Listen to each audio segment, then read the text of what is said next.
悠悠是我们之前绑架小猫时抓回来绝育的猫妈妈，它性格有点神经，但长相着实可爱。于是呢，我们就把它留了下来，碰碰运气，看能不能找到领养。悠悠的情绪很不稳定，不让剪指甲，还喜欢打猫，领地意识极强。只要它在桌子上，就不允许其他猫上桌，不然就打。这样下去，他恐怕是很难找到家了。于是我的同事大毛巾开始向他的朋友每天发送悠悠的萌照萌视频，对朋友进行洗脑。这位朋友原本对猫并不感兴趣，但在大毛巾这样每天高强度萌照攻击下，还是领养人觉得悠悠长着一双委屈眼，看起来可怜巴巴的，但没想到被悠悠的外表给骗了。给大家看一下悠悠的领养前后对比吧。有了家后的悠悠更加有恃无恐了起来，在家里称王称霸。坏猫。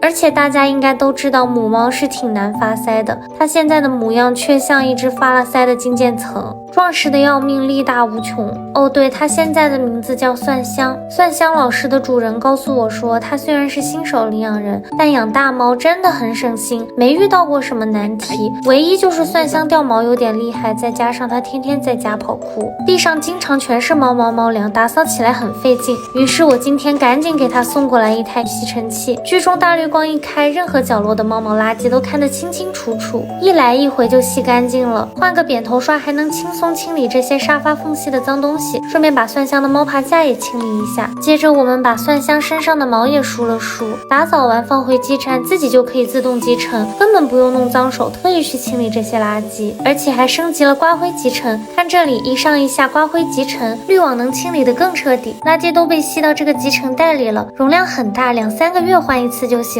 你以后就用这个打扫卫生，会省事儿，方便很多哦。好的，姐姐。蒜香老师依然保持着他的脾气个性，但领养人仍然非常爱他，把他养成了一辆猫，我们都认不出来了。领养人怕蒜香吃太胖了，不敢让他再吃自助了，不让吃自助的蒜香会每天黏着人要饭，只有要饭的时候会极尽谄媚，要到了吃的就走了。今天我们给他带了一大堆湿粮，帮助他减肥，够他吃好一阵儿了。蒜香老师目前在领养人的不懈努力下，连指甲都可以剪了，但就是还是比较神经，有时家里如果来了一惊一乍的朋友，他就会突然冲出来吓唬人家，而且他还很八卦，非常喜欢听楼下的猫吵架。之后呢，我们在领养人家和蒜香老师又玩了一会儿，投喂了他一些好吃的，就说再见了，很开心。曾经在外流浪不知道生了多少窝的猫妈妈，现在过上了这么幸福的生活，甚至变成了一辆卡车。也希望以后能有更多的大猫通过我们找到家。